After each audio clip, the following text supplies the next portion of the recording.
Please sit down. Mr. Speaker, sir. Chairman. I am calling Shri A.B. Ekaijam to please speak. Thank you for this time. As I get up to speak on a troublesome moment in the history of India that has never happened, called the tragedy of Manipur, which is sought to be silenced by the government. And it is an irony that such an important matter which is sought to be silenced gets an opportunity as the midnight hour approaches. And this reminds me of the fact that people in my home state, the time is 2 hours ahead of Delhi. And we have been dancing on the tune of Delhi and the time that is supposed to be approaching 12 at the moment. People like Janu Barua and others have demanded for years that Northeast should have a separate time zone. Only 60,000 people homeless is not a joke.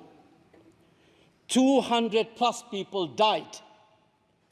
And there has been a civil war-like situations where people are armed to the teeth and roaming around and fighting each other, defending their villages. And the Indian state is a mute spectator to this tragedy for 1 year.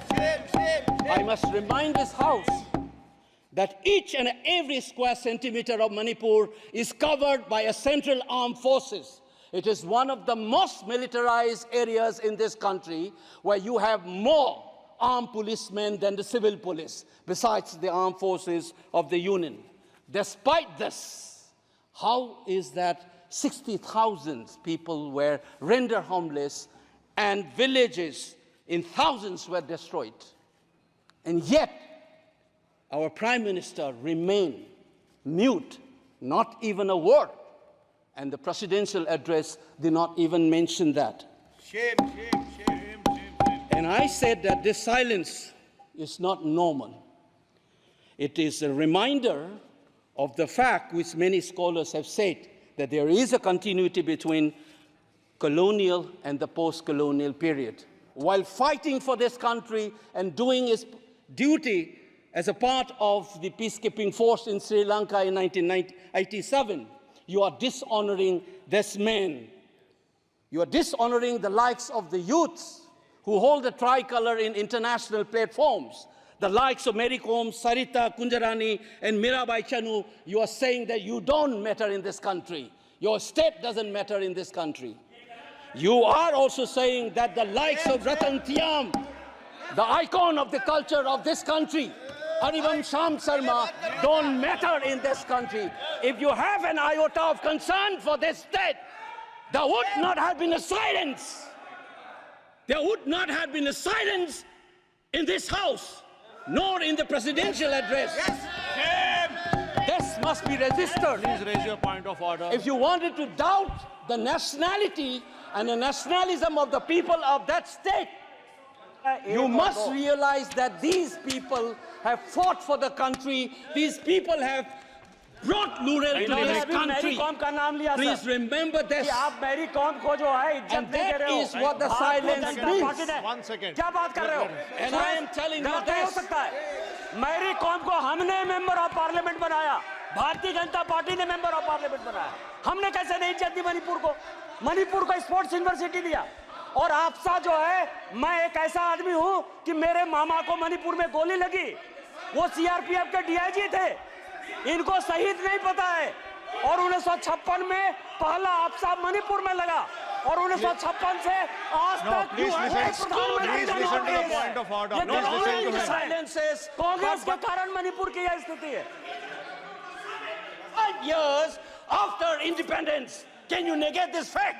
We are talking about the inclusion of the Northeast history after 75 years. That's a classic exclusion. India was an anthropological subject, not a historical subject in the eyes of the colonial forces. And today, the Northeast remains outside of the history of the Indian history textbook. That is why you treat them as the other. And that's the silence. And the silence on the Manipur tragedy is not unique. It is a reflection of this general continuity of the colonial in the post-colonial. It is sad to see Sir, you a have made your nationalist point. party Please like conclude. the BJP will Sir, feel comfortable with their silence on the tragedy of Manipur. Keep This your House- hands on your heart and think about the 60,000 are people sitting up to who are linguisting 11:58. in relief camps. No. And those heard- mothers, those widows, think of them. And then you talk about nationalism. Point is made. He made Only his point. then we will understand what this tragedy means. And Mr. Chairman, the hurt, the anger has thrown a nobody like me to be part of this temple of democracy. Beating the BJP cabinet minister, think about the pain. If you hear an anxiety, anguish, and a pain in my voice, please go back and see those 60,000 people linguisting in the relief camp. Don't talk about partition remembrance till you bring that. I would keep quiet the moment the Prime Minister opened his mouth and a nationalist party says that Right. Manipur is part of India and we care for the people of that state. Only then I will accept what is nationalism in our face. Thank you, Mr. Chairman.